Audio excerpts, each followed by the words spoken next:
ओम आर्यमन देवं कन्या अग्नि वयस्सत दानु आर्यम देवः हेतु चतु पापते स्वाहा इदं आर्यम ने करिए आगा बढ़ू न थोड़े। हाँ एक विद्लो जैसा एक मतलब फिर पढ़ू कहो ओम इयं नार्यो बब्रुते लाजाना पंतिका आयुष्मान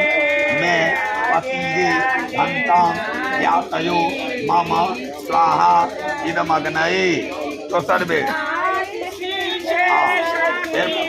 ओम इमां लाजाना पाम यज्ञो समृद्धि कारणं तव मम तुभ्यं च संवदनं तदग्नि रनु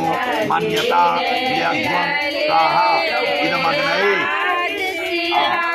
इदमग्नये ये सर्वे पढ़ो फिर ओम निभनाम ते सौभ दत्याय हस्तं मया पत्या जरदस्तिर यथाश भगो अर्यमा सविता उड़ंधिर मज्जं स्वा दुर गाढ़ पत्याय देवा अमोह मस्मि मात्वं माध्वं त्वमस्यो मो अहं समाह मस्मि ऋत्वं योरहं पृथ्वी त्वां तावेहि विवावहि सह एतो दधावहि प्रजानां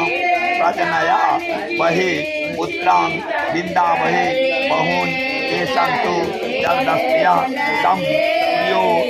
लोचिष्णु सुमनस्य मानो पश्येम शरदः शतं जीवेम शरदः शतजुं शृणुयाम शरदः शतं। पाथर पर प्यार रखो दैना दैना प्यार पाथर पर दिया पढ़ुआ ओम आरोही मम स्म मा प्रेम स्वा